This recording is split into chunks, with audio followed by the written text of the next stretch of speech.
Bonjour, donc on m'a demandé aujourd'hui de parler des objections, de retourner des objections, qui est pour moi une base très importante dans le dialogue de vente, parce que c'est quand même rare qu'on fasse un dialogue de vente qui se passe de A à Z sans avoir la moindre objection.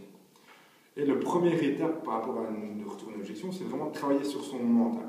Généralement, dans un premier temps, on n'aime pas trop ça nous met mal à l'aise, on a tendance à prendre ça pour soi. Mais au final, j'ai tendance maintenant à réaliser qu'une objection, pour moi, c'est une opportunité que le client me donne. Ça permet de savoir mais sur quoi je dois axer mon dialogue pour susciter l'intérêt.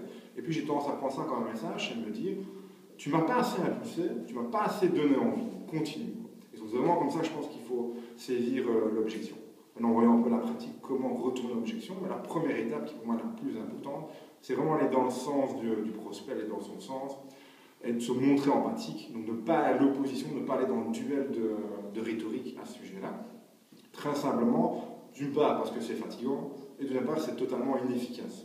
Qu'est-ce que ça va faire? C'est vraiment la personne va se braquer et va se mettre sur ses défenses. Alors que notre objectif, c'est de détendre la personne et de justement diminuer ses défenses pour l'ouvrir, pour qu'on puisse après pouvoir mieux parler avec elle.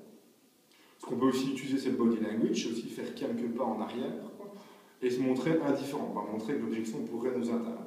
Et dans le langage, c'est se montrer compréhensif, c'est oui, je le comprends, je sais, on m'a souvent dit la même chose, des phrases dans le genre. Deuxième étape, c'est qu'on a quand même une objection, c'est quand même pour la retourner. Donc après, il faut utiliser un argument, même si on a plusieurs arguments, d'utiliser qu'un, ça permet d'être simple et d'être plus percutant par rapport à ça. Et l'idée, c'est bien d'utiliser un argument, pas en mode explication, mais bien en mode impulse. Le but, c'est de donner envie et pas de faire une longue explication.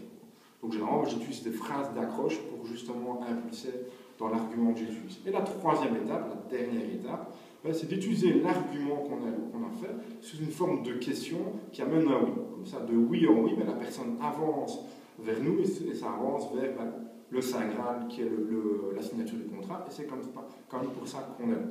Donc je dirais en conclusion, de bien voir qu'une objection c'est une opportunité.